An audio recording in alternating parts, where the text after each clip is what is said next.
As you can see, my tube and worm are swimming through a massive population of striped bass. The tube itself isn't swimming very well at all. I bought a shorter tube, assuming that since I was trolling slower from a kayak, it would be a better choice, but obviously it's not. It's swimming horribly. I've got some striped bass coming to check it out and immediately retreating. Also, I'm having a difficult time keeping the tube close to the bottom. This is probably at a complete stop, and it's the only reason it hits the bottom at this point. But for the majority of the time, the tube is only a few feet below the water surface. I originally was running a monofilament line, and I believe that helped a little. This was a braided line, and it trolled it very close to the top.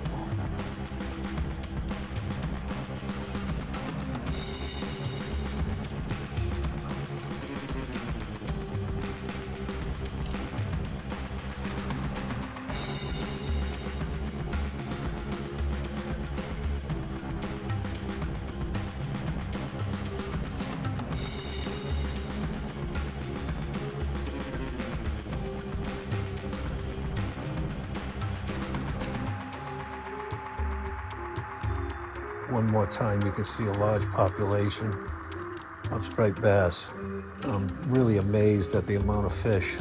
I was swimming this plug by, and although I didn't even get a bite, with camera I can understand why. I did buy some lead core, 36 pound I believe. I'm going to be adding to this trolling rod. Hopefully the next time I'll catch a few of these. Also, I will be changing this tube. This tube swims horribly.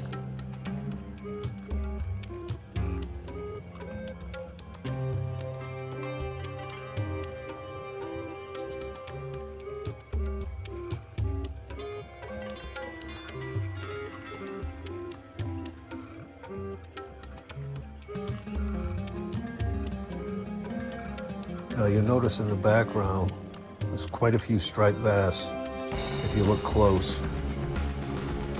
But I do swim over very large schools, and sure, here we come again. I mean, that's a large school of striped bass. Few were interested, but most of them wanted nothing to do with that tube.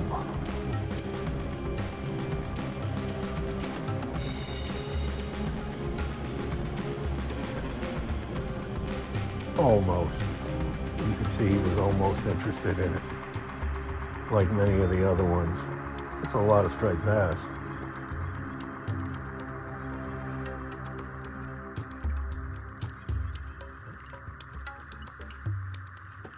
With almost no weight, it takes forever to finally hit the bottom. I'm sure I'm at a full stop, but you'll notice shortly I get more action on this tube. It's just sitting there.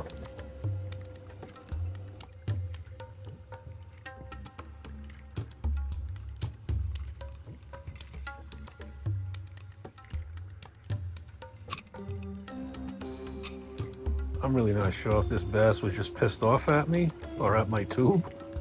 And he just keeps coming. Oh, look, he's hitting on the my swivel. I don't want to hear nothing with I don't know, maybe there was a scent of the worm on it? I don't know. I don't know.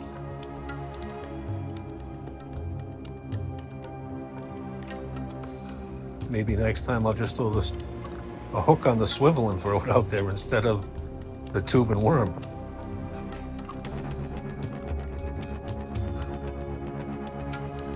I'm just truly amazed at how much bass I'm seeing in this video. Most of the time when you're trolling over the areas, you see on your fish finder a mark or two, maybe even a half dozen, but there's literally hundreds of striped bass underneath my kayak. And That tube and worm is not very deep, probably average 2 to 3 feet, maybe 4 feet at a time, without the lead core line. It's just amazing.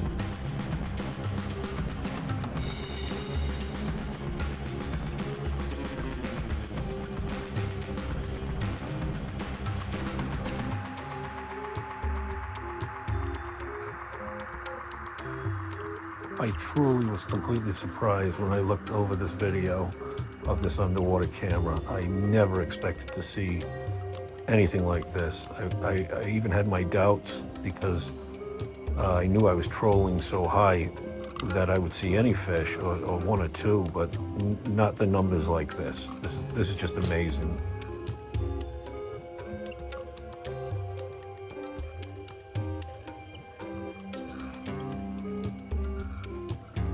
This is only within sight of, I don't know, 6 feet maybe underwater. Can you imagine if I had 20 feet or 25 feet of visibility? It potentially could be thousands of striped bass.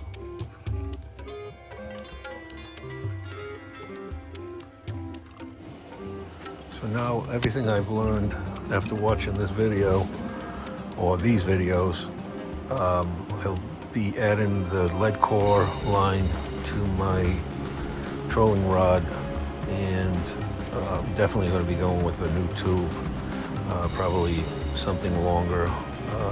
I had a friend recommend, if you watch this, if you could possibly send me a text, or I'll have to reach out and see if you could give me the name of that tube, because this tube just was horrible, and it's so short, so it's hard to maneuver it. I definitely wouldn't recommend a short tube. I mean, I've caught a few